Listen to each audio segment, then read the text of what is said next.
From the Bob Mills Weather Center, meteorologist Stephen Nehrenz.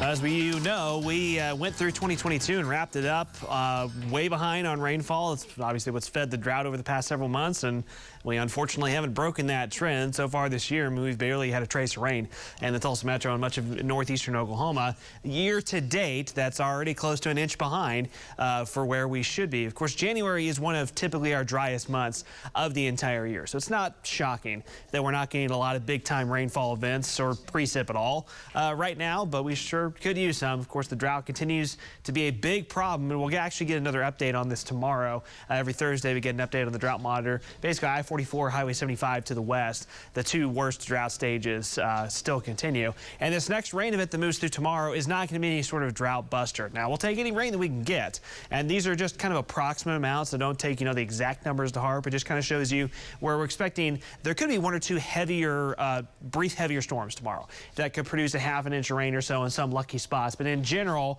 around 1/4 inch of rain will probably be the most common rain amount, and some will see less than that tomorrow morning. So enough to at least settle the dust a little bit as fire danger has been building on us here recently.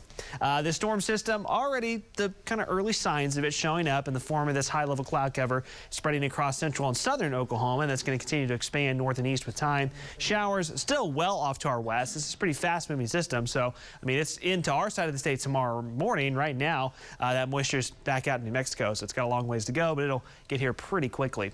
Temperatures are technically a little cooler than this time yesterday by a few degrees, but still very nice. 50s to the north around Copan, Coffeyville, Independence, Bartlesville, Pawhuska, Foraker, upper 60s, 60-degree weather in Tulsa and Claremore, mid-60s out around Grand Lake, mid to upper 60s in Tahlequah, mid-60s all the way down to southeastern Oklahoma as a warm front slowly lifts north, and that'll surge further north tonight and pull more moisture back into the area.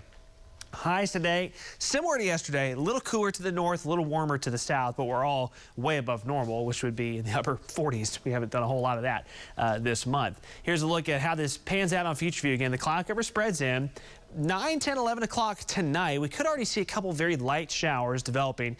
More likely, though, after midnight into pre-dawn Wednesday is when showers become a little more likely across particularly northeastern Oklahoma. And this is where there could be one or two brief embedded heavy storms. Wouldn't even be a complete shock if there was maybe a small hail core in one or two of these cells early in the morning. Severe weather risks are pretty low.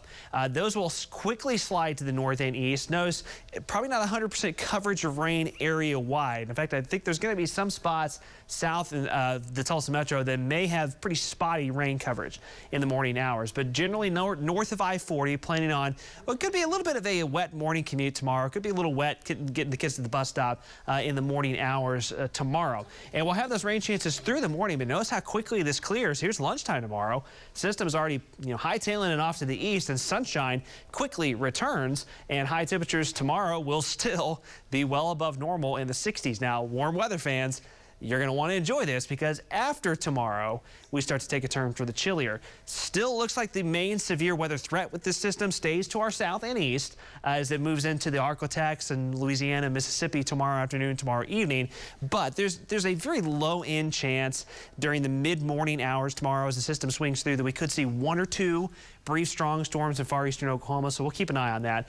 By Thursday, though, it'll be blustery and then temperatures slightly closer to normal for one of the first times this entire month. And that generally cooler weather trend, as you see on the 7-8, is going to stick with us through the end of the week. Kind of a reinforcing shot of some chillier air later this weekend. Slight chance for precip Saturday into Sunday. Highs in the 40s are going to become a little more common heading into next week.